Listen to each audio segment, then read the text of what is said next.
Alerte info. L'Espagne expulse 15 avions américains de ses bases militaires et leur interdit de lancer des attaques contre l'Iran, tandis que la Russie et la Chine déclarent leur soutien à Téhéran. Le mouvement russo-chinois pour un appui militaire à l'Iran a-t-il commencé? Le paysage géopolitique du Moyen-Orient traverse un moment charnière qui dépasse les simples escarmouches frontalières pour se transformer en un conflit international aux dimensions ouvertes et imprévisibles. Ce lundi 2 mars 2026, les données de navigation aérienne fournies par Flightradar 24 ont révélé des mouvements sans précédent. Le départ précipité de 15 avions militaires américains, des bases de Rota et de Morón, situées dans le sud de l'Espagne. Ce retrait forcé reflète une tension explicite entre Washington et Madrid. Le ministre espagnol des Affaires étrangères, José Manuel Albares, a adopté une position ferme et souveraine, refusant catégoriquement que les installations militaires partagées sous souveraineté espagnole servent de rampe de lancement pour des opérations offensives contre le territoire iranien.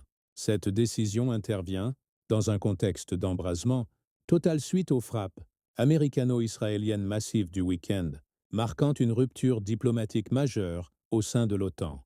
Concernant la gestion de la crise perse, face à cette escalade, les puissances du bloc de l'Est ont rompu leur silence diplomatique habituel.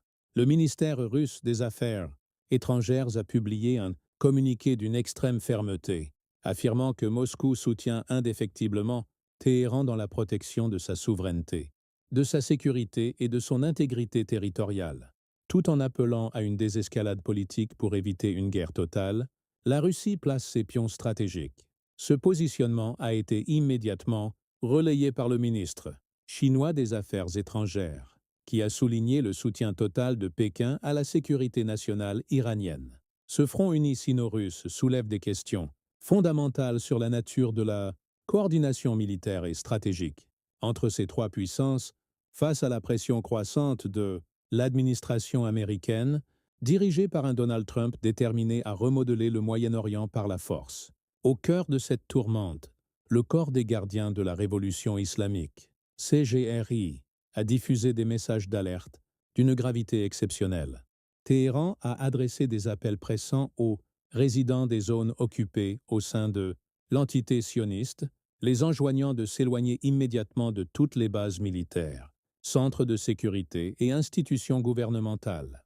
Le communiqué souligne que les heures à venir seront les plus destructrices et les plus meurtrières de l'histoire du conflit. Ces menaces font directement suite aux informations faisant état de frappes aériennes américano-israéliennes contre le réacteur nucléaire d'Arak et d'autres installations stratégiques près de la capitale. En représailles, l'agence officielle iranienne, IRNA, a rapporté que le cœur du complexe nucléaire de Dimona en Israël a été visé par des missiles hypersoniques Fatah 2, capables d'atteindre une vitesse de Mach 15,3, rendant les systèmes de défense aérienne conventionnels obsolètes.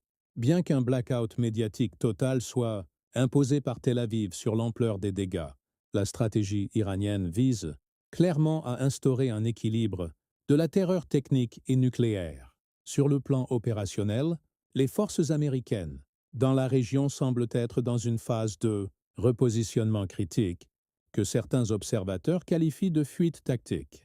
Des rapports indiquent que le personnel et les équipements lourds quittent les bases situées au Qatar, à Bahreïn, aux Émirats arabes unis, en Arabie saoudite, en Irak et au Koweït pour se replier vers des installations à Chypre, jugées plus sûres. Cependant, les gardiens de la Révolution ont affirmé qu'ils traqueraient ces forces jusque dans leur nouveau refuge. De fait, l'attaque de la base anglo-américaine à Chypre par deux nouveaux types de missiles a déjà causé des dommages importants aux pistes de décollage. En réaction, Londres a déclaré l'état d'alerte pour défendre l'île et a commencé l'évacuation de ses ressortissants, signalant que les puissances occidentales réalisent désormais que leurs bases traditionnelles dans le Golfe ne sont plus à l'abri de l'arsenal balistique iranien. Parallèlement à la confrontation militaire, la guerre de l'énergie